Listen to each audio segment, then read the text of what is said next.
welcome to another episode of Spirit Talks. I am the Hermit Tarot and I will be your host for today's episode. I haven't checked, but I'm pretty sure this is episode 7, so correct me if I'm wrong, Mr. Xander Digital. I am filming in my usual location outside. I don't know what the heck the weather's doing today, to be honest with you. It looks like it might rain. It looks like it probably won't. It looks like I'm just going to sweat in front of you again. So, yeah, it's not too windy though. That's the bonus. There's lots of cicadas around. So that's probably the only thing we need to look out for, is that there's going to be a lot of background noise with the cicadas. If you've been following me though on YouTube, my latest picker cards, I've filmed both of those videos out here, so it's obvious, like once you hear all of the cicadas you can kind of tell that this is where I filmed it. There's just so much background noise in those videos compared to my usual stuff, but at the same time I do love having that in my videos. I love having that nature and that natural sort of element. So welcome.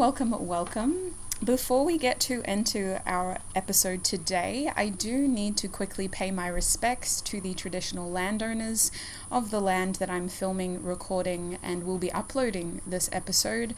This is Jabagai land and the traditional landowners of Cairns. To be honest, I've talked about this a lot, but there's a lot of indigenous tribes within Cairns, so Jabagai is one of them.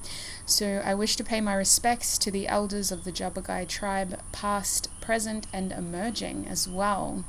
Now, today's episode is a little bit different. First of all, look at this. I did this for you. I did a red lip for you. I never wear red lipstick, y'all. Never. Mostly because it like highlights everything, and I don't always want to draw attention to the fact that my mouth is asymmetrical. You'll notice that if you watch me talk. My mouth is asymmetrical, so I don't usually like to wear bold lipstick because of that reason, but I was like, you know what? Let's just do it, because today's episode is extra special. We don't really have a specific topic or like a specific theme, except maybe that this will be a sweat-filled topic. Let's just call that like the sweat series, when the Hermit Tarot filmed all of her episodes in summer outside. What I'll be doing for today's episode is I'm basically just going to be answering a whole lot of questions that you have submitted, because it's getting ridiculous. Like, I need to go back to August and get these questions answered for you. And I feel like the beautiful thing about all of these questions is that there's something that each and every one of us could appreciate. Like, I feel like we could all get answers from these questions. And if you haven't noticed already, this podcast is very much a conversation. It's very much a discussion. Even though it's just me sitting here talking into a camera or a microphone if you're listening and not watching, it is something that was intended for you to kind of contribute and to feel like you have an input in the conversation, if that makes sense. That's why I like to approach a lot of the topics that we cover objectively, and I like to look at things from multiple different angles, just to make sure that I'm not being too opinionated. So I have a feeling that in each of these questions that we're going to be covering today, you will have your own opinions, experiences, and contributions that you'd like to add. So if you're watching this on YouTube, I do strongly encourage that you contribute your thoughts on the comment section. If you are not watching this on YouTube, you're more than welcome to use my podcast question/feedback form to make sure that your feedback is contributed, and we can just keep that conversation going in future episodes as well. So once I've cleared all of these, that means that we've got to, get some new ones in. So starting the new year fresh, I hope to be able to have some new topics from you guys and some new questions once we've cleared all of these ones. Now, where do we start? Oh my days. I had it in my head, a little OCD neuron in my brain said to do things chronologically, like to do them from when they started and then to like come back to present day. So technically speaking, I feel like I've answered most of the questions from the July times. There's one beautiful soul, Catherine, who contributed this suggestion twice, which shows that she kept up to date with the episodes. Every time I asked please contribute an idea, feedback. She did it. So I've got to answer her question, which was submitted in July and August. She's asked about past lives. Now, I think this is a very intriguing topic because it's super personal as well. So once again, personally, please contribute your information and feedback. Now, when it comes to me and past lives, what I realized over time is that if you are someone who believes in it, and if you do believe that energy, well, whether you're spiritual or scientific, you know energy does not get destroyed. There's no way that you can destroy energy. Matter can be destroyed, but energy just gets recycled into other forms through molecules and transmutation. So whether you're scientific or spiritual, energy does not get destroyed. So the theory of past lives ties into a lot of what physics shows us as well. And personally speaking, the more that I kind of spiritually awakened and evolved my theories and my own personal beliefs, the more that I became curious about my past lives. Like, I was like, it's impossible for me not to have any. Like, there's so much that seems to come to me second nature, so much information, like tarot, for example. And I will talk about my tarot journey. That was going to be in this episode, but I think I need to give that a full episode. I don't just want to tack it on to our Q&A episode, so I'll do that in future. Don't mind me, by the way, I'm just dabbing sweat away because I don't want to be a super sticky hot mess in front of y'all.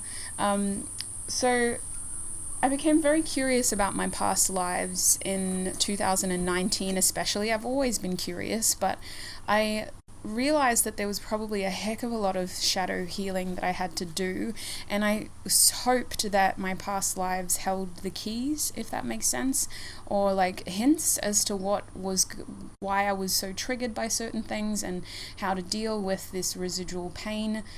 And what I kind of learned is that the early experiences in your life up until the age of maybe like 25, I mean, I'm 27 next year, 26 this year, so chronologically speaking, I'm just a fledgling, so my experiences will develop as my chronological age does. But I feel like the early experiences that I've had in my life are a residual lesson from a previous life. And I've done past life readings on myself. I haven't been to like a regression therapist or anything.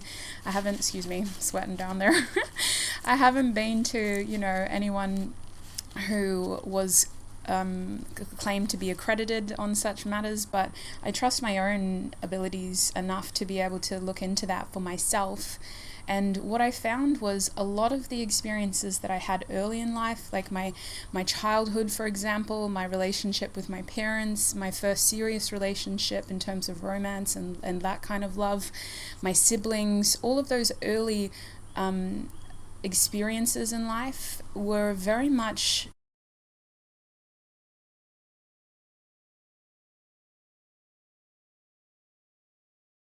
with like my family growing up. I'm very careful about them because I've done a lot of healing with my loved ones and we're in such better place now. But it's no surprise to those who have watched many episodes of this podcast. My childhood wasn't exactly a fairy tale, like I had experiences that made me a lot more mature than my age. So when I was younger, I was the oldest, well, I still am, the oldest of 7 children. And growing up, there was always a lot of responsibility on my shoulders to look after my siblings.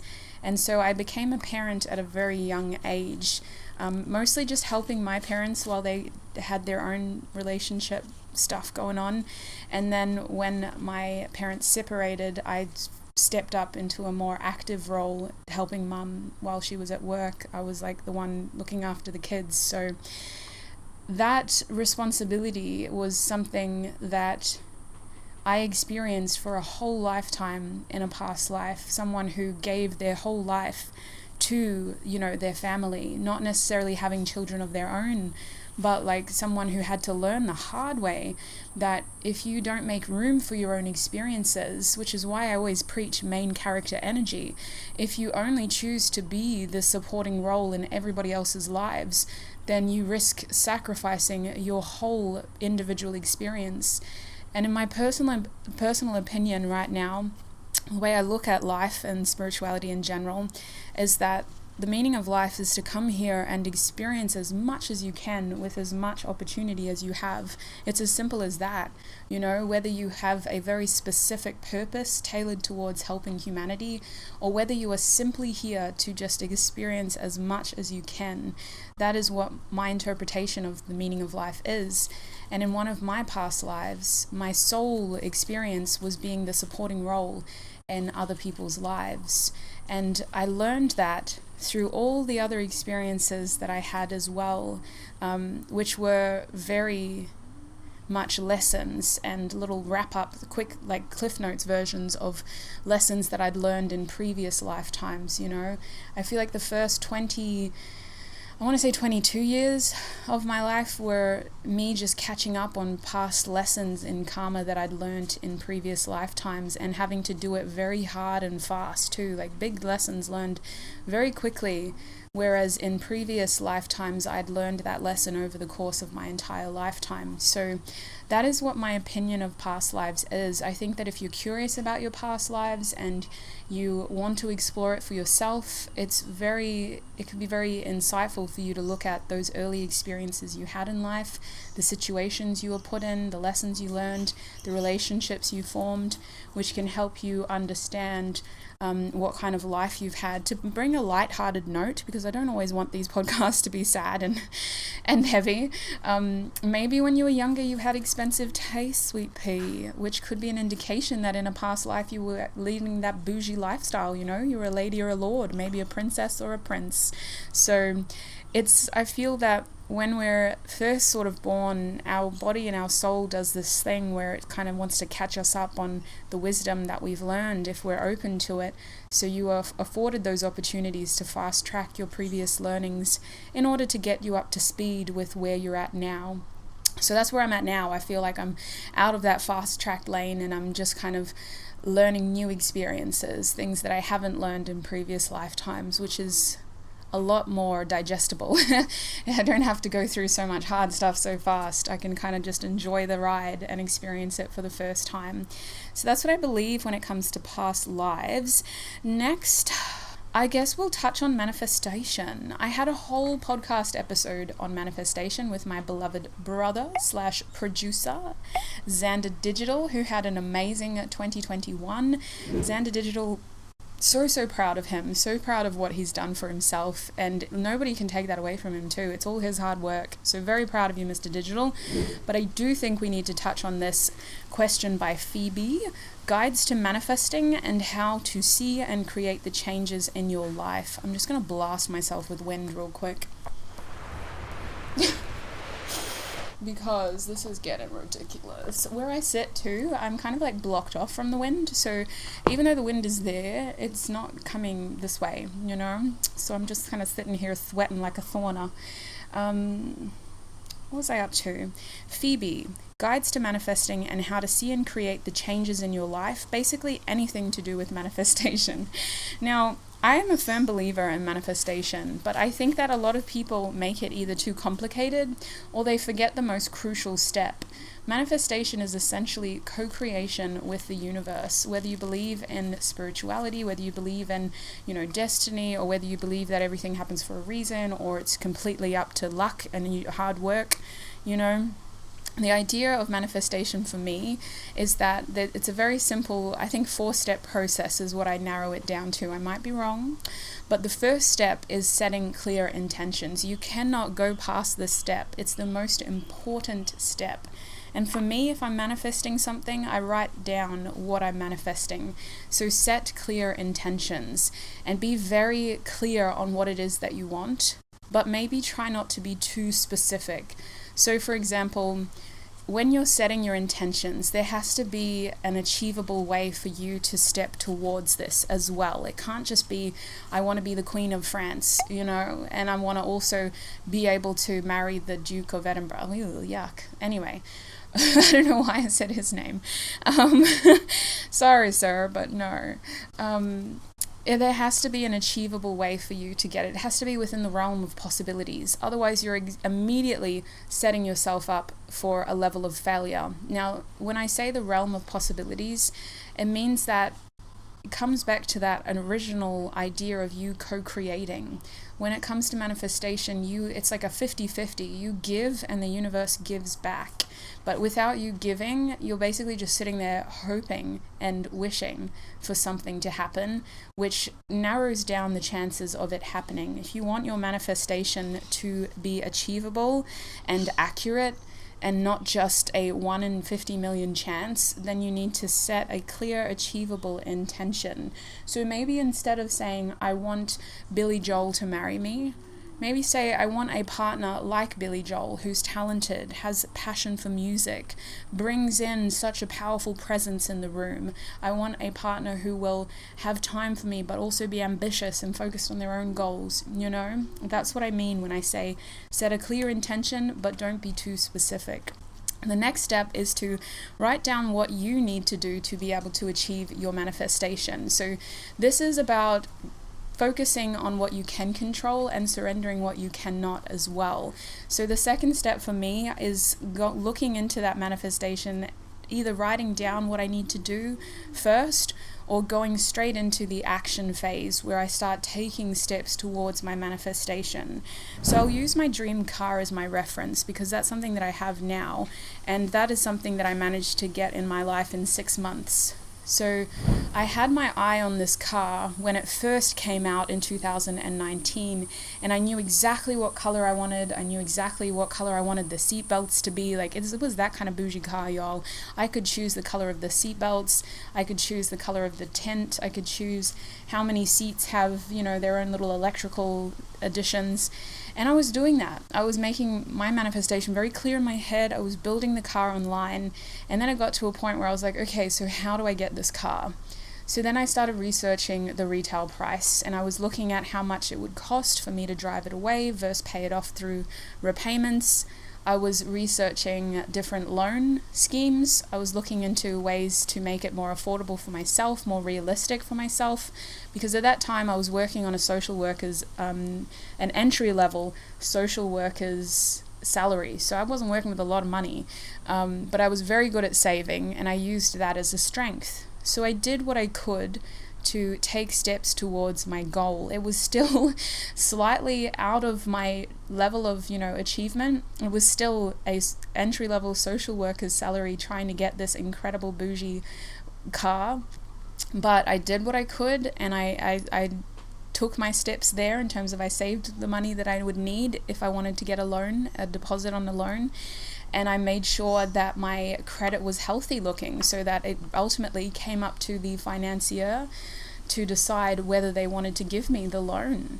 So I basically did that for 6 months, and then I finally decided I just need a car right here, right now. So I took the urgency away from me needing that in my life, and I bought a little, what you would consider to be a bomb, I guess, but it's a treasured car in the lives of my family, and it's a car that's still thriving today, so it's not really a bomb, it's resilient. This car will survive World War III if it has to. And I had that car in my life for only like a couple of months before I decided to finally test drive my dream car. And I went onto the lot with this air of confidence in the sense of like, I've done everything that I can do. I don't need this car. Is it my dream car? Hell yes. But if I don't get approved for a loan, I still have a vehicle that can take me to and from work. Mind you, the car that I was driving at that time, I bought it for that can't be right. $1,800? Yeah, I bought it for $1,800. So, I mean, I went to my meeting in like my nicest like Converse shoes. It was crazy to test drive this car, but like it entered the lot with this little bit of a chip on my shoulder, I guess, thinking like it doesn't matter what they say. At the end of the day, I've got something to get me to and from work, so that's fine. And so I basically left it up to fate after that day. And you guys might already know of this story because I've already spoken about it in previous podcast episodes. But that third step is the most important step, which is technically step 4, I guess, which is surrendering and releasing what you cannot control while maintaining an active level of contribution towards what you can do, if that makes sense. So for me, the first time I applied for this car, I was denied because the work that I had been doing was not considered stable enough for them to give me a 5-year loan on this car, so that my loan was not approved. They came back and said, if you really want this car, we recommend that you go to the financial advisors upstairs who are also brokers, and they may be able to secure something with another company for you. And so I was like, oh, okay. So that was my opportunity to actively contribute. And I did. I was like, yeah, let me go upstairs. Let me talk to someone. I gave them all my information and I left it in their hands, surrendering what I could not control for them to be able to look into an alternate loan opportunity for me. So the fourth step is really surrendering and then contributing where appropriate. But it's very important in this step to helpfully distract yourself so that you are somewhat unattached from the outcome. Because if you put so much anxiety and stress and attachment into the outcome, it also not only takes away from the experience. Like, that was one of the most exciting things of my life because I felt so free, whether I got it or not. I was just glad to be able to have had that experience to test drive my dream car and to get that close to having it as well. But you're also allowing room by being unattached to the outcome for something better to happen. Had I been so attached to getting the car in the first place, I might have just walked out and broken down after being rejected the first time. But the second time around, I got a better outcome. I secured a better loan for a shorter period of time at a lower interest, smaller repayments, and a better financial company who would give me a better credit history and set me up for future financial investments as well. And I also made connections to those financial advisors who set me up for other financial investments. So surrendering and detaching from the outcome is not just about being more attached to the experience and staying positive in general, but it's also about staying open to a better outcome, which is why that first step, setting a clear intention without having it be too specific, is also important. If I said, I want this car and it has to come from this dealership and I want to have it by this date and it has to be gift wrapped in this color and they have to put the red bow on it, I might have been limiting so much potential for a better outcome to have happened. So just to go over it again, step 1, set clear intentions. Don't be too specific, but definitely be clear. Step 2 is to write down a clear list of what you can do to achieve your goal. It's very important that you make that manifestation more achievable with step 2. So writing down your actions towards this manifestation is more about showing you how achievable this is and convincing your mind that you can have this if you do this, and this. Step 3 is taking action.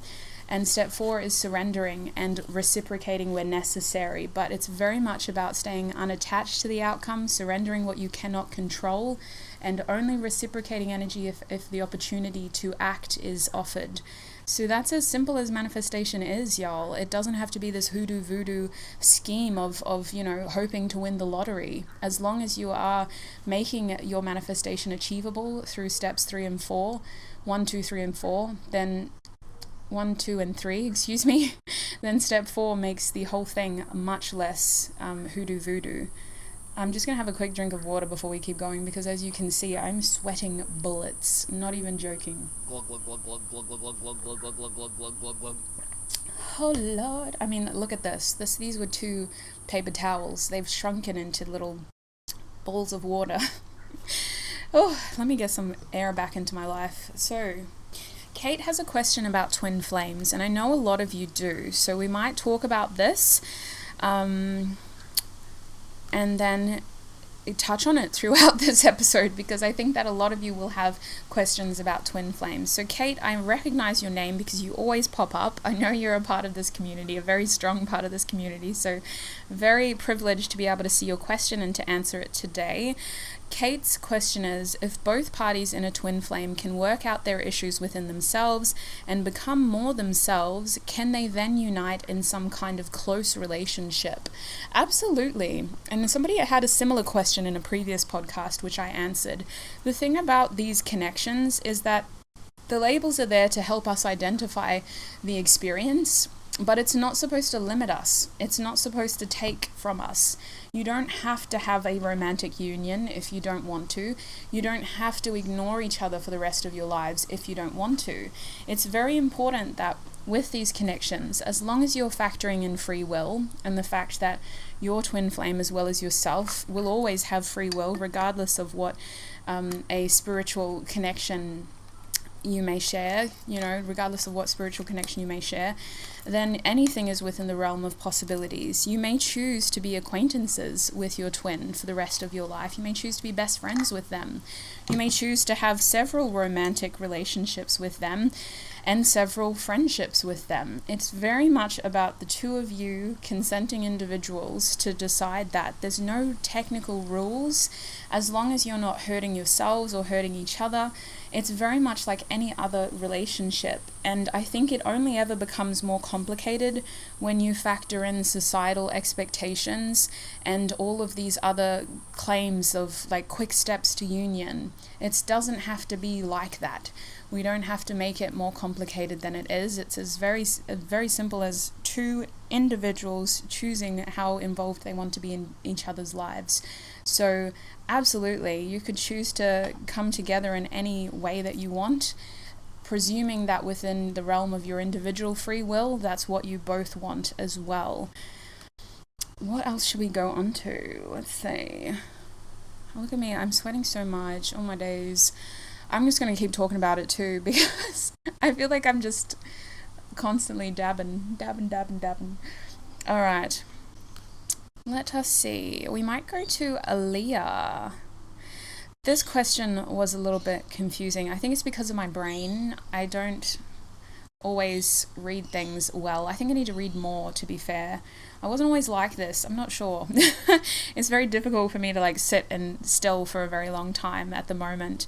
Okay, so Aaliyah, I do have a question in regards to your explanation of soulmates. You mentioned how after the lesson is learned with them, the relationship tends to expire. So this might be a dumb question. Never a dumb question, Aaliyah. But do you reckon the choice for the two twins to come into union is opposite, or something that lasts, I guess, as they say, till death do us part? I promise I'm not attached to this outcome. Bless. I'm just a hopeless romantic who spent their childhood and adolescence in the young adult romance section of the library. Sweet pea. I swear some of us just had the same experience, true God. So I guess the answer would fulfill my ego and inner child's dream of a fairy tale kind of love. To be honest with you, the nature of those really complex relationships is very different to the easygoing nature of a soulmate connection, especially when you're conditioned from the beginning of the relationship to be able to self-soothe, right? With a twin flame experience, there is always a separation, and in that separation, you are forced to self-soothe, to heal your own issues, fears, traumas. You're always given that experience, so you're immediately taught to look after yourself if your person is not available, and to make sure that you're prioritizing your self-care and your own emotional well-being in the relationship. You're kind of conditioned to do that from the beginning. So that is very different to a soulmate relationship where you're almost tied at the hip to the point where losing them is very devastating, and there's this big question mark of what do I do now? So I think that as long as you're honoring that ability in a twin flame relationship to be able to work on yourself and fulfill your own emotional needs throughout the relationship, the idea is theoretically that that relationship should never expire in your lifetime. You should be able to continue to grow with them and without them. Yeah, so that's pretty much all I have to say when it comes to the twin flame question in terms of union. I really think that that's the main difference, is that you're always given that opportunity in a twin flame connection to, from the beginning, focus on yourself. So as long as you maintain that, theoretically it should be something that can last a whole lifetime, as long as you're continually giving yourselves room for self-improvement. Those, in my opinion, listen, I'm very biased because obviously I'm a naturally very independent person. those are the relationships that I feel could be the most successful. Depends on your personality. Some people thrive off intimacy, constant intimacy, needing someone there all the time. That's just their attachment style. But I think that it's healthy and natural for you to experience your own experiences, regardless of who comes and goes throughout your lifetime, or who comes and and doesn't go. Let's move forward. This is an interesting question, and I'm going to have to break it down. Sweets, you didn't put a name. I'm going to say Cheska, but there's no name, it's just an email. So we'll say that this is Cheska. Can you do a cutting ties spell with your twin flame? Is it effective? Because I did it. I really think it worked, but how will that play for us as souls?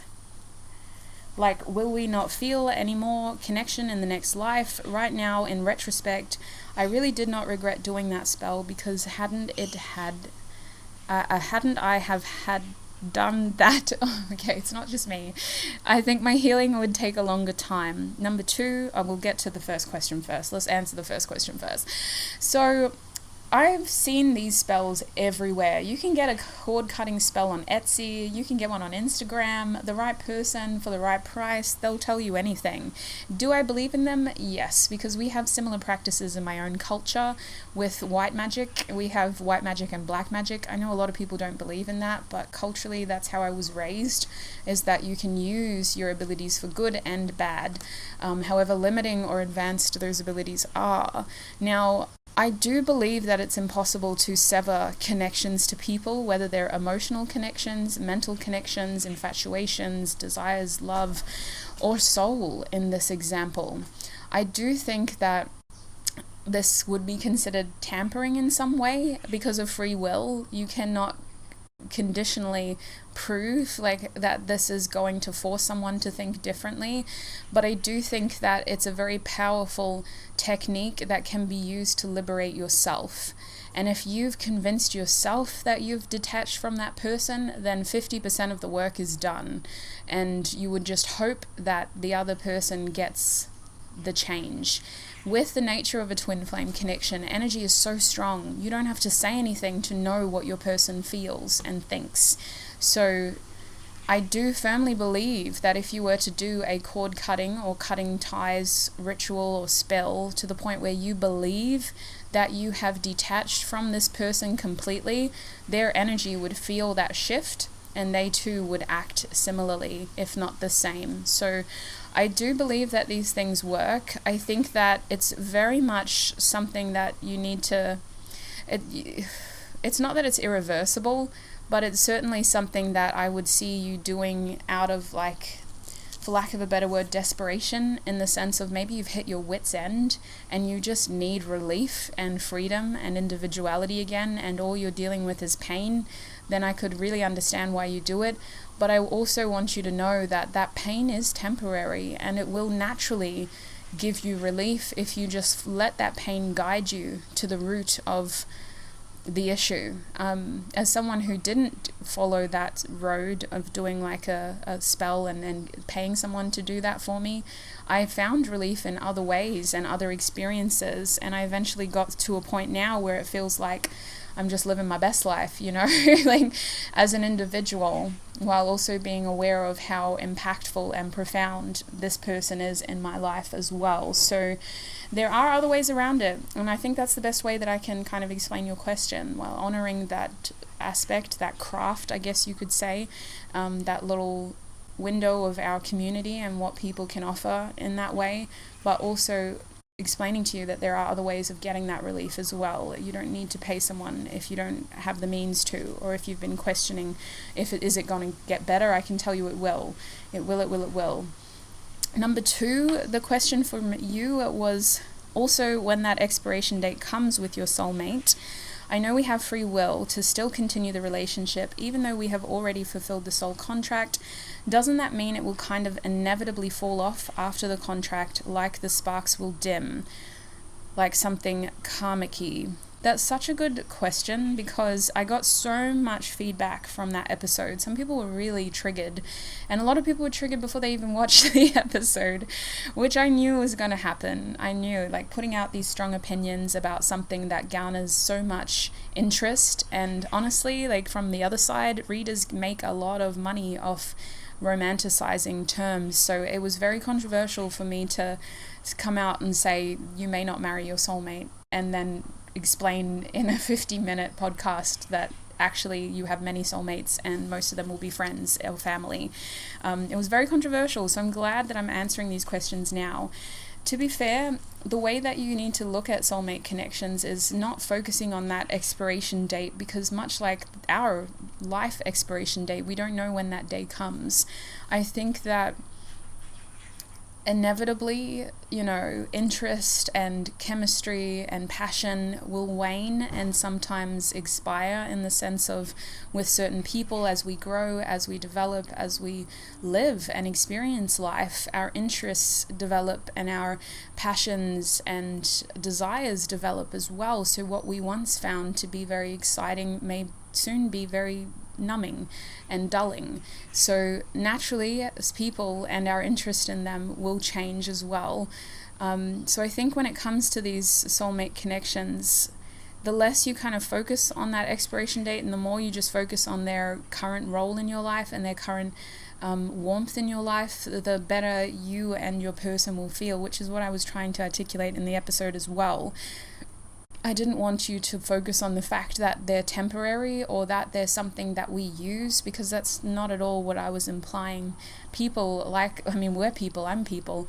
We're very much here with purpose and meaning. And I think every relationship in your life has a meaningful lesson or reason of being there in the first place. So yeah, without going on a complete tangent, I think inevitably, if you try to avoid, if you've given up on the relationship and this person's still pushing, that 50% will inevitably cause the relationship to wane. If you really want this relationship to continue to work and you know that's your soulmate and you want to be with them for the rest of your life, then you have to remember that that person has 50% of the reins. They have that free will.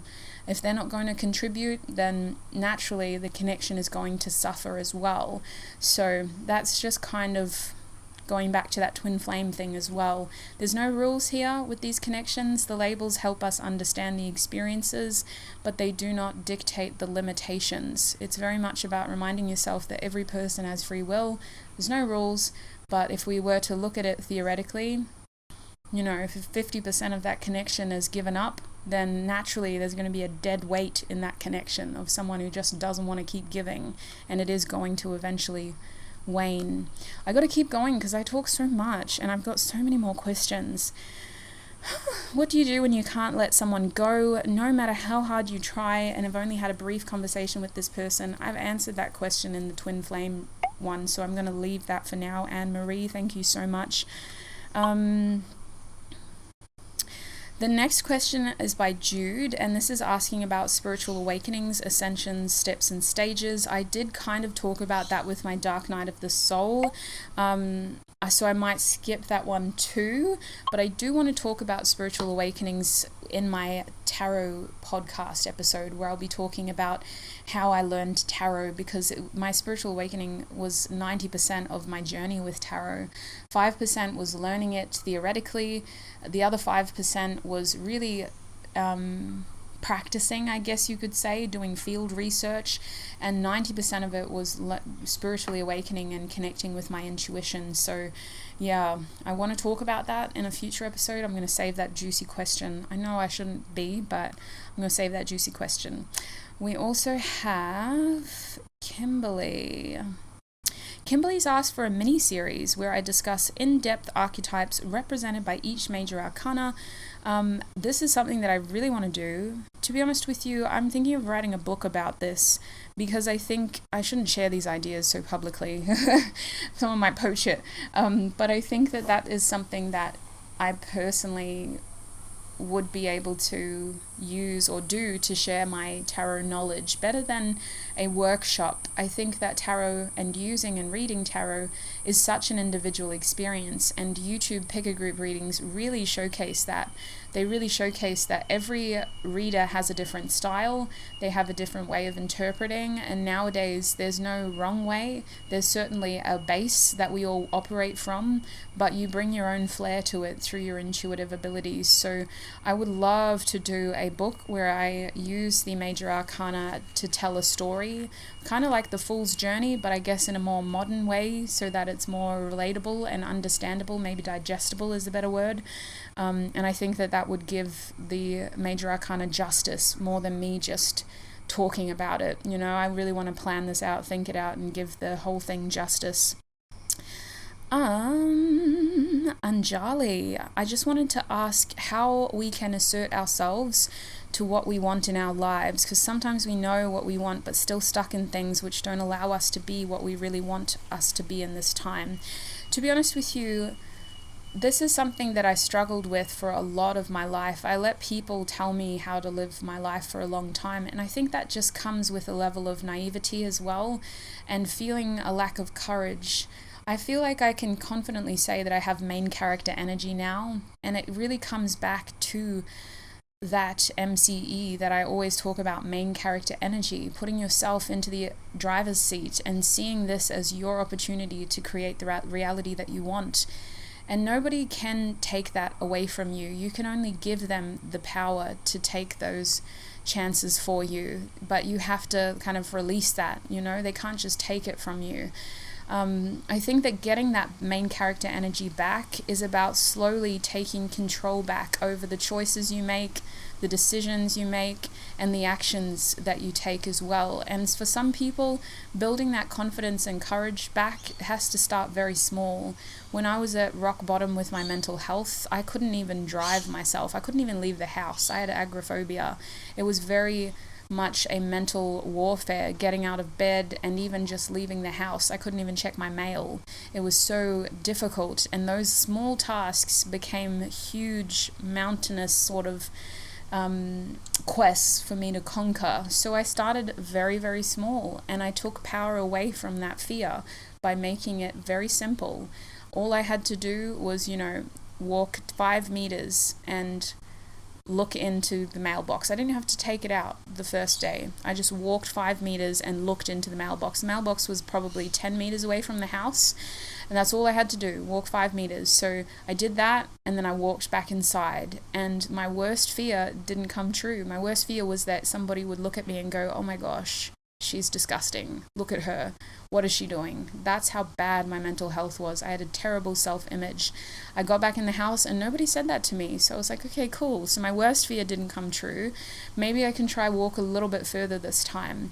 And it just slowly was about taking control back over the way that I see myself and over the power that my fears had over me.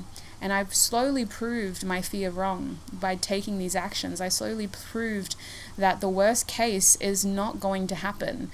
And sometimes the worst thing that could happen is that somebody doubts you, somebody may laugh at you, or somebody may just say something that is completely opposite to what you wanted or expected. Or somebody may say exactly what you expected, but so what? You know, the more that you test these little things, and by taking those actions and making those decisions, you prove to yourself that you are capable and that you have so much control over the outcome, to the point where the worst case scenario may never ever happen.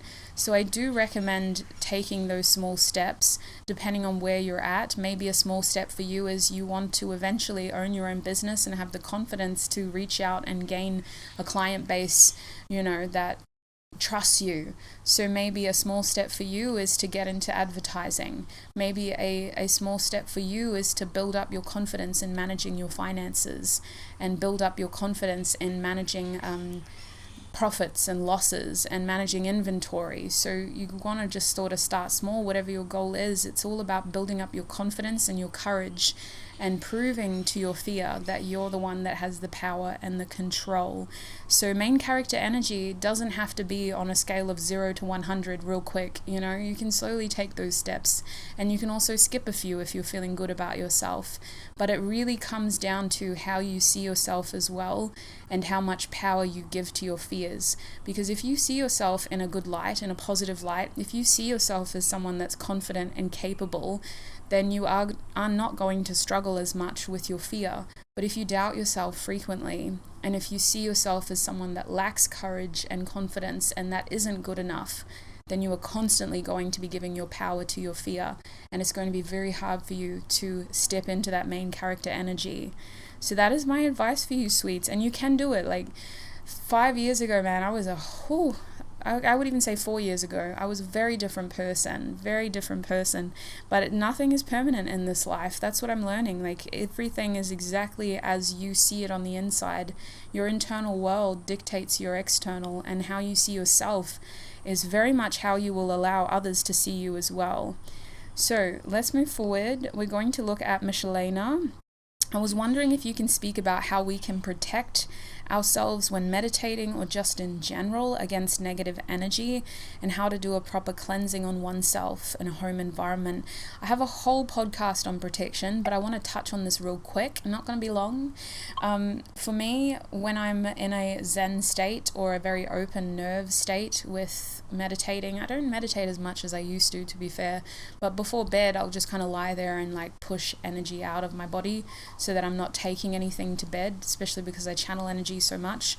So the simplest way, which we talked about in my podcast episode as well, is to visualize the negative energy being pushed from your body or thwarted in some way. So for me, I like to imagine like a bubble, and this bubble is pure light. It's just this beautiful white, almost blue color, and it protects me. Anything in this bubble is safe, is pure, and is not harmful.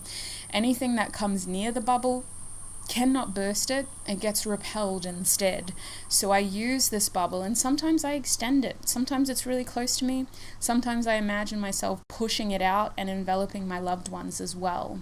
So it's really about using that, and using that to help you visualize yourself pushing negative energy away, whether you're looking at negative spirits or whether you're even looking at, people. Like, I don't want that negative person next to me. They have a really bad energy. I hate how they just drain my energy.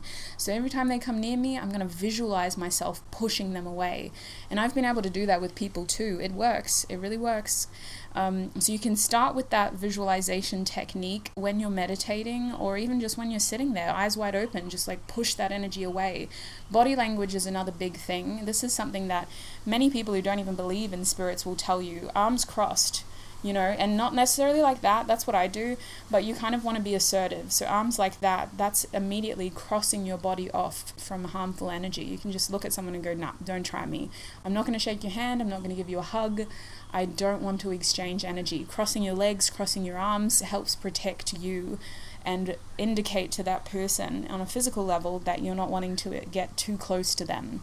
Another thing that you could do is be very mindful of the objects you bring into your house, where they've come from, who's touched them, because we know on a scientific level as well that energy is very, constant. It moves. Me putting this book on the table, particles from the book are now attached to the table. Me putting my hand on the microphone, particles from my hand are now on the microphone. On a metaphysical level, all of the energy in this room is constantly interacting with each other. So when we look at protecting our home and ourself and cleansing our environments, we want to use our visualization technique as well as like fluid molecules to push harmful energy out, which is why I primarily work with smoke. I love using smudge sticks or Palo Santo. It doesn't necessarily matter in my opinion. Maybe not everybody will share that opinion, but I do believe that it doesn't necessarily matter if you are using, this herb from this nation. It's the idea that you're visualizing that smoke, that fluid, molecule pushing the negative energy out. And I always like to open a window and actually watch the smoke seep out the window, and use that as an opportunity to say, like, all harmful energy, entities, and spirits must leave this room now. And I watch that smoke leave the room, and I'm like, thank you so much for respecting my wishes. Go to the next room. All harmful energies, entities, and spirits must leave this room now. I watch the smoke go out the window. I close the window, and I say, thank you so much for respecting my wishes. So cleansing is really all about that intention and visualization to help you see your will be done, if that makes sense. What else do we have here? Louisa, this is a beautiful question. I'd like to hear about your experience about friendship breakups. Now, my other camera has just died, unfortunately, so we're gonna have to power through, but it might be a little bit boring. You're only going to see me from this angle. I'm being open and honest about it because this episode is very informal, but usually we don't tell you. I just get Xander Digital to do his magic, and he magically covers up the gaps. But in this episode, I'll tell you, the camera's died, so we're only operating off this one for now. I've got to make sure that it's still working, actually. So unfortunately, I just had major tech issues. Both cameras just stopped recording at the same time, so we may have had an awkward little cut in the segment there while I was explaining protection and cleansing, so I do apologize if that failed. And if it's a very jumpy cut, I trust that Alex is doing what he can to make sure that it doesn't look too rough. But yeah, if you're wondering why there was a major glitch there, it's because the camera stopped recording, both of them at the same time, so very odd. Going to keep moving forward now because I don't have a lot of space left on the only camera that's filming, so we're going to keep powering through. I think I better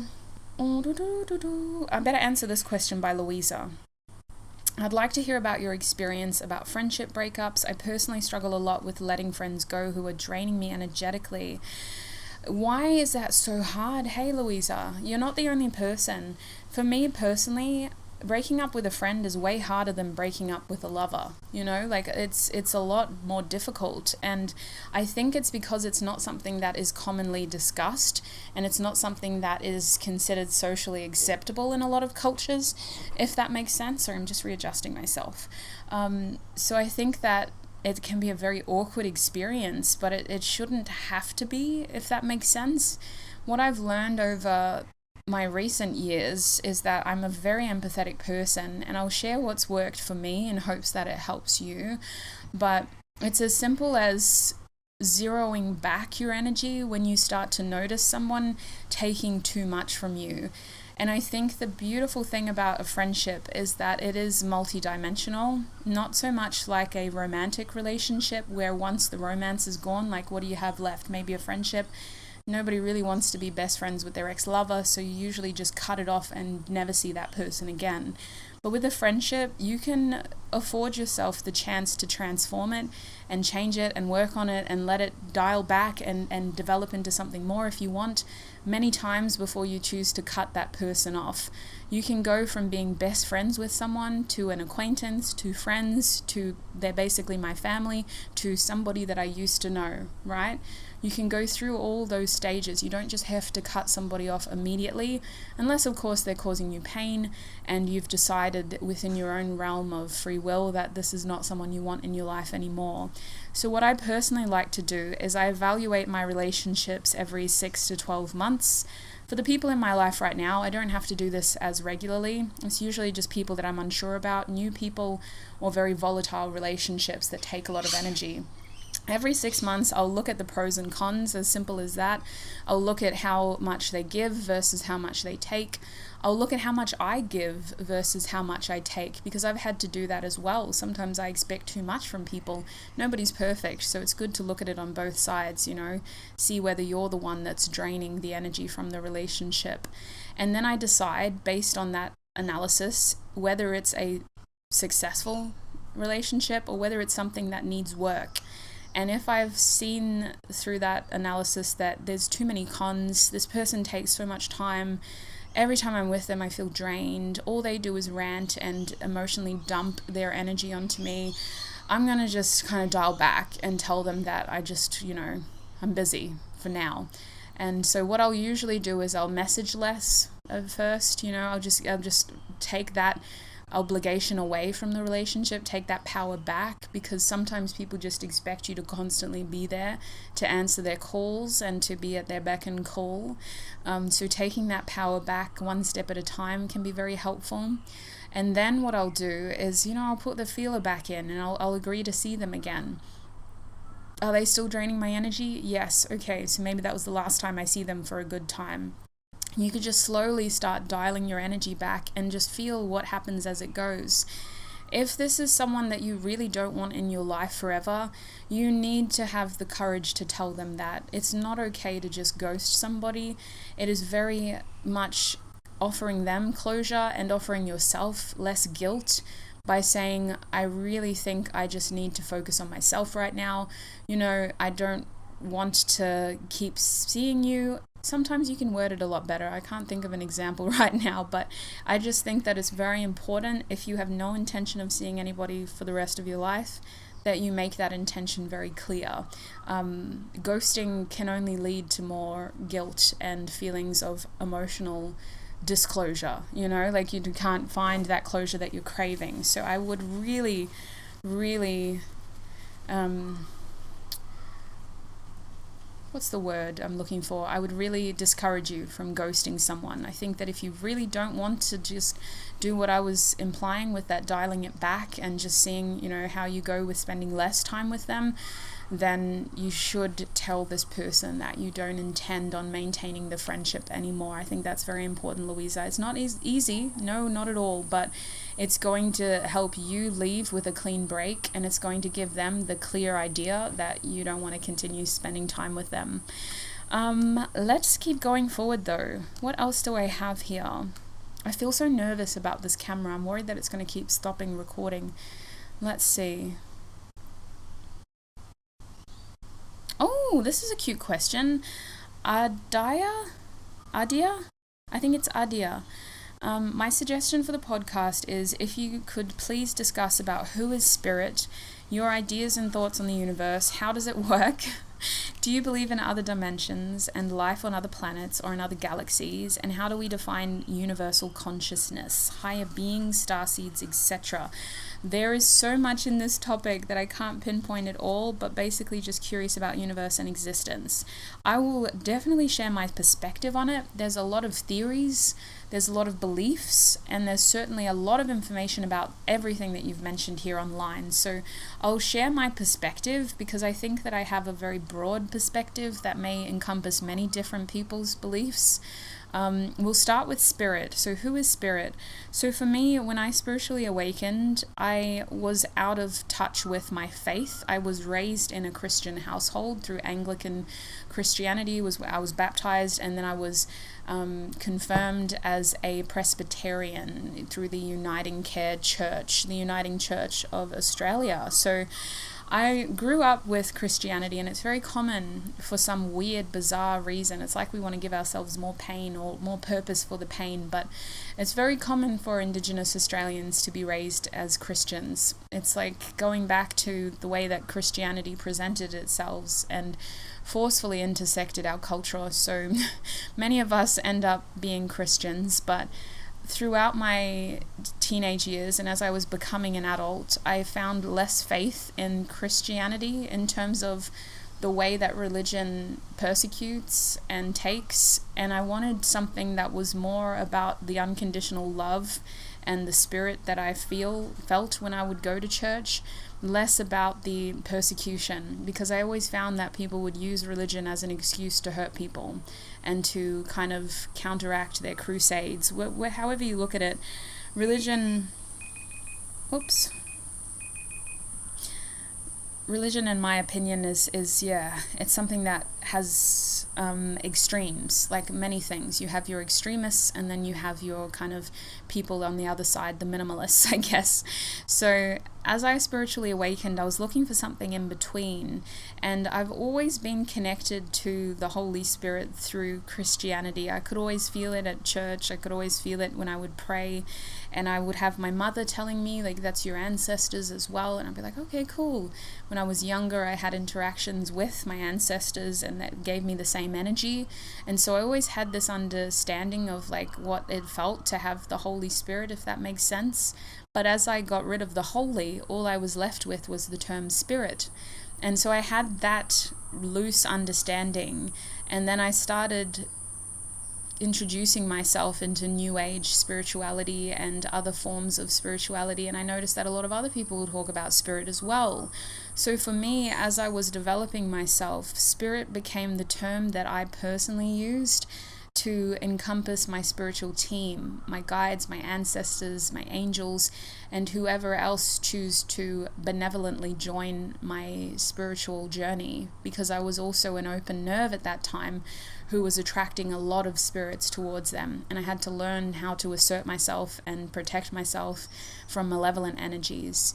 So when I say the term spirit and when I talk to spirit in my readings, I'm really talking to my spiritual team of angels, ancestors, and benevolent beings who have chosen to help me through my journey and join me through my readings as well.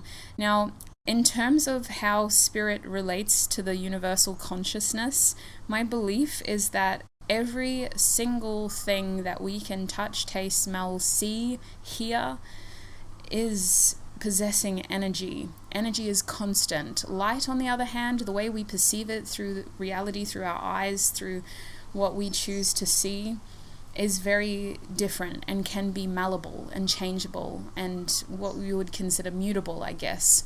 So the way that I look at the universal consciousness is that everything possesses energy.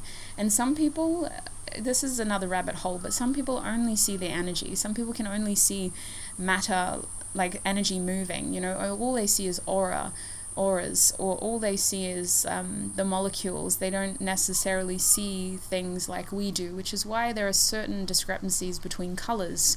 I might say that's red, you might say that's pink. I might say that's yellow, you might say that that's like a really light green, you know. There's these small discrepancies that show us that no two people are having the same experience when it comes to what we see. And I think that the universal consciousness is this energy that can't be destroyed. It doesn't necessarily age, right? It's constantly transmuted and reforged into new vessels and under new molecular structures. That tree could have a past life as a dinosaur. Who knows? You know, I could have been a whale before I was formed into this vessel that I am now. So I feel like all of these energies possess memories and emotions and experiences as they are transmuted, as they are recreated, regenerated, reborn. So the universal consciousness is this idea that we are all technically connected through our life cycles, our experiences, our emotions, which is why pick a card readings work. We are all connected in some way. The universal consciousness extends beyond me and you. It is a part of the matter that forges this room, the table, the wind and the air, the trees. It is the idea that the energy around us cannot be destroyed. The matter can be broken down, but it will be regenerated and transmuted in a different way. So that is what I believe in terms of the universal consciousness. I don't necessarily believe in any one God.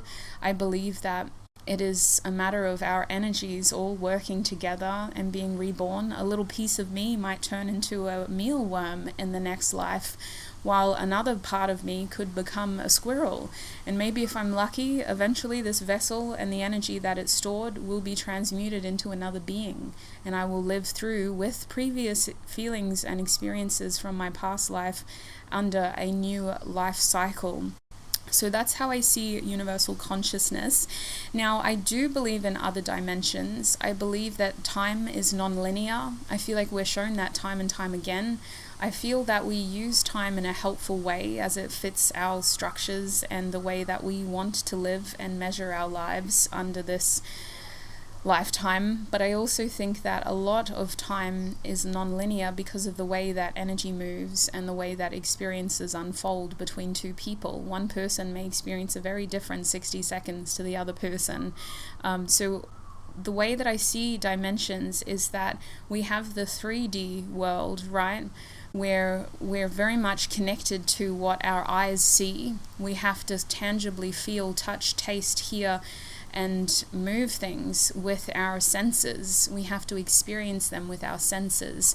And this is the reality where many of us get stuck into what is tangible. So many of us in this reality don't have a connection to spirituality, don't believe in aliens, don't believe in God, don't believe in things being able to move beyond what is tangible. Everything in this 3D reality is very much connected to logic and the logical mind. The 3D reality is what many people consider the Matrix, which is something that was coined based on the movies. Before then, it was probably just the box, because that's the idea of what the Matrix is that your mind is stuck in a box, and what you see is what you get. And it's not to say that that's a miserable experience. Some people thrive in the Matrix. They lead happy little box lives. But for others of us who have a connection to spirituality, our souls and our spirits wander into the other dimensions, which I think of as the 4D, 5D. Now, some people go beyond that. You know, I think Willow Smith in her song Wait a Minute, she talks about the 6th dimension. I personally only look into the 4th and the 5th, and the way that I see these may differ to how other people do, but I'll explain it as from my perspective, just to kind of help put it into context. You're more than welcome to add your questions and comments to the comment section of this video as well. The way that I see the 4th dimension is that that's where our spirit starts to travel. That's where we may astrally project. That's where our dreams are more fluid. That's where our daydreams and our visualizations and our energy becomes more fluid. That's where we become a little bit psychic, you know. That's where we finish each other's sentences because we can feel what they're going to say. That's where our intuition becomes more of like a divisive tool to help us and instinctually save us as well. I like to look at the 4D as where your spirit gets playful and where you can kind of bend the laws of the 3D by premeditating and understanding things that your mind cannot. So for example, maybe you've had one of these. Maybe you woke up one morning and you consider yourself to be a very logical person, but this morning you knew you had to call your mother. You could not describe it, but part of you was just like, call your mother, call your mother, call your mother. So you pick up the phone, you call them, and they're in the middle of a heart attack. You can't explain it. You had no reason to consider calling her. You just spoke to her last night. She was fine, but you had that strong feeling to call, and when you did, you realized that you saved her life. That is what I would consider to be a 4D interaction. It defies logic. It's not necessarily connected to what you see and what you know and what you think is real, but it is very much forging part of your existence, and it is very much about having that intuitive or energetic connection to each other, that connection to the collective energy, to the universal consciousness. So I see the 4D as like energy more than matter. The 3D is more of matter, tangible, physical. The 4D is energy and the collective consciousness. The 5D for me is where spirits and things that don't have vessels live. So that's where I would see my spiritual team. That's where I would see spirit coexisting. That's where I would see my higher self or my strong connection to source being. And that's where I would see anything that doesn't currently inhabit a vessel residing. So that's where many people who believe in religion would see their God being, right? They would see God being in the 5th dimension.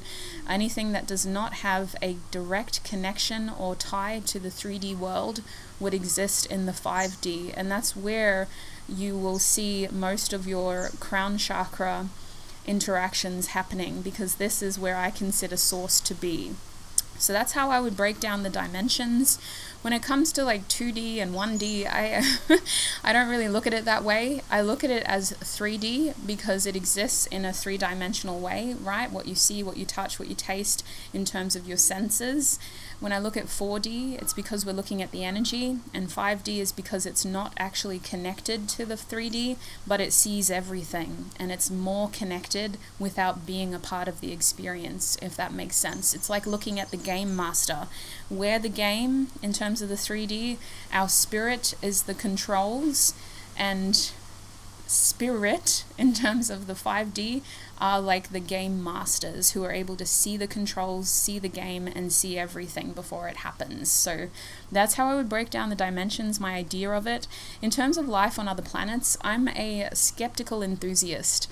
I love to believe in absolutely everything and anything, as long as you come through with enough information, you know, like I'm a skeptic for a reason, but that doesn't mean that I'm not curious. So I love to learn about alien encounters, and I do personally believe that it would be ignorant for us to assume that in a galaxy that's like 94 billion light years long, that we're the only life. And I think that there are many instances throughout history that proves that we've been visited, but I'm not someone who really wants to go down that rabbit hole too deeply, if you know what I mean, because it's just so hard to discount and discredit the interventions throughout time. So I do believe in life on other planets. I also believe in starseeds to a certain extent. It comes back to my theory on matter not being able to be destroyed, which isn't my personal theory anyway. I didn't start that. That's something that is beyond my lifetime. It's something that is well known in science. But if you look at matter not being able to be destroyed in the way that the universe was created through that Big Bang, technically we're all made of matter from other planets. It's very easy, without looking at time as being, you know, the earth as being, or the universe as being billions of years old, it's very easy to see that we are formed from other beings. And I think that with energy being so fluid, and with us being so connected to the universal energy and consciousness, it'd be very easy to see how our experiences, our memories, and our energy can be derived from other star seeds as well. Higher beings are something that I would associate to be connected to the fifth dimension, 5D, unless they have a tie to a physical 3D vessel, then they would be a part of the 4D as well. I think that's all I have for that subject. I'm going to quickly check and make sure that my camera is still recording. Okay, thank God, it's still going. We have about 30 minutes left where I can talk about this, so well, this is a good question. It literally tops off the other one. How do you deal with the lack of belief in beyond the 3D? I experience a lot of synchronicities and coincidences that are too specific to be mere accidents, and tarot readings and other spiritual methods resonate with me very much, but I can't help but feel skeptical and distrustful in whether or not this is really real, especially when my manifestations have been blocked or delayed, seemingly indefinitely. This was submitted by Brittany. Sometimes I feel that spirit, my guides, have abandoned me, and maybe it's just wishful thinking. To be honest with you, if you are finding it that difficult to really connect with these profound ideas, you don't really have to. The only reason I think that people need to believe in something is that they want to feel hopeful that everything, especially the bad, happened for a reason. I think that people are always looking for a reason in life to believe that what they're doing is impactful and is important. And until you can translate that reason and that purpose into something else, it is very common for us to seek out, spirituality and religion instead. So unless you're feeling a void or a lack, you're not necessarily obligated to believe in anything, Brittany. But I do want to say that if you are really wanting that connection, but you're struggling with your skeptical side, this is something that I personally struggle with regularly. What I've found to be helpful is I just dial it back to my core values. And a part of my values as a human being in this lifetime, with this brain, with this consciousness, is that I do not believe in selfishness, and I do not believe that what I do towards others comes without actions, whether those active repercussions are guilt, or whether it's more that what I do is going to impact them. I think that getting a connection to your faith is about getting a connection to your values. And for me, a core belief of my values is that we are a big community. Humanity is one big community, and you have to look after each other. You have to look after the people that you love. You have to look after yourself first, and then you also have to look after your community. And that's where spirituality and I go hand in hand, is I believe in this collective consciousness. I believe that what I do unto others will reflect back onto me, either through their reactions or through my own guilt. It's going to come back to me. I'm going to manifest that in guilt into a karmic balance that will help me feel better for the hurt that I've given them. So spirituality is really just about finding something that can coexist with your values, what you believe as a person. And it doesn't have to be super profound. It doesn't have to be very hoodoo voodoo. It doesn't have to mean that you got to go to church every week. It doesn't have to mean that you have to believe in these things, or that you have to label everything. It could be as simple as you believe that how you treat others is or how you deserve to be treated. What am I trying to say here? How you treat others how you deserve to be treated. There.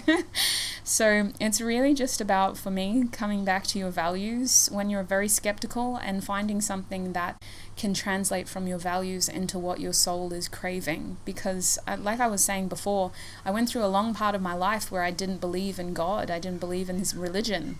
And I also felt like I had a massive void in my life, and so I wanted to believe in something, but I didn't also want to feel hoodwinked. I didn't want to feel like I was being taken advantage of as a curious young person, so I slowly just incorporated what I see spirituality as now, by looking at my values and my beliefs and finding something that matched that. And for the longest time, it was Buddhism, to be honest with you. I really connect with Buddhist beliefs and the way that that beautiful religion kind of coincides with my theories on reincarnation and rebirth of energy and karma and balancing out energy. But I've really just dialed it back to spirituality in general at this point. So that might be helpful for you, Brittany, as well. It might be something that you find useful if you're as skeptical as I am. Let's bring up the other contact forms now. I'm slowly getting through them all. Ay, Dios míos. Oh, this is so good. We need to talk about this. Sunny. I've been struggling to find the right vibration and mindset to have while trying to manifest a soulmate without falling into a lack mentality. But at the same time, I think that if you feel enough and secure as a person, it might signal to the universe that you probably don't want or need a partner. I'd love to hear your thoughts on how to balance these two vibrations when attracting a healthy relationship. Thank you. Honestly, Sunny, you are probably preaching something that a lot of people in our community could relate to. I can. This is me every what would I say? This is me every birthday and Valentine's Day, because I'm so happy being alone, but I also am trying to manifest a life partner, someone who I can build life with. So I constantly, well, not so much now, but when I first kind of got onto the journey, having met my twin flame, I would constantly beat myself up for not having the right vibration. And it felt like every reading that I got was telling me how I was letting the connection down or myself down because my vibration was low and I was having doubtful thoughts and I was being pessimistic and I wasn't believing myself, and I had to just have more hope and more faith and more patience. And I'm so sick of the word patience. But that's what it felt like. It felt like I was always the one doing something wrong, and like I had to maintain the right vibration, when actually all I wanted and needed was connection. And that's what I think many of us forget, is that when it comes to manifesting a soulmate or a romantic partner in general, 9 times out of 10 we're doing that because we want connection. We're craving connection. So don't deny yourself of that and beat yourself up for feeling like you need that as well. Although we are spirits having a human experience, we are here to have that human experience, and being human means we need connection. So personally, what I found was I was set my intentions and I go back to them. I'll be honest, the person who I'm attracting is very different to who I thought I wanted a year ago. So I set my intentions like you do with all manifestation. I take my actions towards my intentions by putting myself out there more or engaging in the interests that I want my partner to have, increasing my chances of meeting them. And then I surrender the rest. If that person that I want is meant to be at the same place as I am, then they're meant to be there. If they're not, then they're not. But instead of denying myself that connection and just sort of pretending that I don't need it and that I am happy by myself, I seek connection in other ways. I engage with my loved ones more. I see my family more. I see my friends more. I make new friends. I connect with old loved ones. As long as I'm seeking connection in an appropriate, healthy way, I find myself being less distressed and just feeling less hopeless as well. Like, we need connection. So as long as also, if this is you, as long as you're seeking connection in a healthy way, you're much less likely to relapse into toxic connections, because maybe you've been manifesting that soulmate for so long that you just need someone in your life, and that ex-partner who's incredibly toxic for your well-being is looking mighty inviting, Instead of denying yourself, because prohibition never works, incorporate connection in other meaningful ways so that you are not having to worry about a lack mentality. You don't lack at all. Maybe you lack sexual intimacy, but emotionally, physically, your needs are being met, So that is what I would say is like the golden ticket, Sunny, when it comes to this manifestation thing, because we often beat ourselves up so much over not having the right vibration. You got to be high vibrational to attract the right person. You want a high vibrational person in your life. Okay, but maybe you're also just missing connection, and it's okay to find that elsewhere temporarily as well. So see if that works. It's something that I personally found to be very, very helpful. Now, I do want to quickly talk about this question, then I'm going to have to cut it there because my camera's going to cut me off. How to tell if it's truly intuition or if it's just wishful thinking and intense daydreaming. I feel everything so deeply, I really struggle to know which is which, and this is by Sierra. So thank you so much, Sierra, for your question. Honestly, Sweet Pea, you are answering a question that my brother and I were talking about last night. I've talked about dreaming and daydreaming before, and this is my perspective on it because I am a daydreamer myself. I'm someone that gets wrapped up in my own little internal world. I'm an avid dreamer and daydreamer, but I think that we need more people like this, to be honest with you. I think that society kind of forces you to be so practical and logical and structured to the point where we lose this whimsical, joyful ability to dream and daydream about alternate versions of events. I see daydreaming as connecting to alternate versions of your reality. If you dream about this beautiful life and then you wake up feeling cold and alone, maybe your dreams are trying to show you what is going to make you happy. Maybe all that is missing is those other steps in creation with the universe or manifestation, which is you taking action and writing down what you need to do before surrendering and letting the universe co-create with you. I think that your intuition is a often faint feeling that is not at all what intrusive thinking is, if that makes sense. And somebody else asked this question as well because they said that they also struggle with anxiety. And as someone who is anxious like 90% of the time, I'm high functioning anxious. My intuition is more of a warm feeling of knowing rather than an intrusive thought of guessing, if that makes sense. And it's something that you have to constantly check in with and rebuild. If you're someone who gets a lot of thoughts and who constantly has intrusive thoughts, you have to constantly check in and observe and analyze whether that thought is coming from fear and an intrusive thought of like, aren't you scared that this might happen? Versus look at what can happen. Because for me, my intuition is something that feels like a warm kind of hug of like, this is what you need to know, versus look at everything bad that could go wrong. That feeling is more empty and it's cold and it's induced with fear. So I have a feeling that what you're describing here with your intuition and wishful thinking and daydreaming, when you read for yourself, you notice this as well. Your intuition can sometimes feel like daydreams at times, but if you're channeling it, it will become through a lot more stronger than just a simple daydream or reflection. It's going to be different for every one person. As you can tell, I'm struggling to explain it because I think that what I experience could differ from what you experience. But as someone who does daydream versus channel energy, my daydreams are very intentional at times, like I never just kind of slip into a thought. I intentionally go like, oh man, how good would it be to be in Bora Bora right now? Imagine what the sand would look like. Imagine what the water would look like. It's very intentional, my daydreams. It's me actively seeking, an experience in my head. Whereas intuition for me is like something that comes in with a message and goes in, out. Once I acknowledge it, it's gone. Acknowledge, gone. Acknowledge, gone.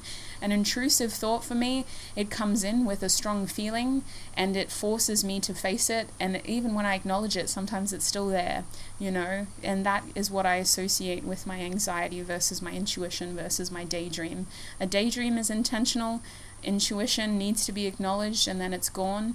And then anxiety or intrusive thoughts, they need to be kind of resolved on more of like a emotional level, on more of like a, why am I feeling scared right now, or why am I feeling anxious, or why do I feel nervousness, or why am I panicking?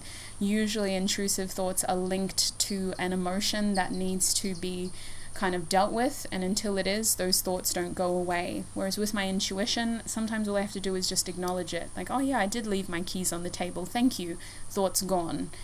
And whereas with my daydreams, it's me like actively wanting to imagine what it would be like to be in that experience, So I hope that's helpful, Sierra.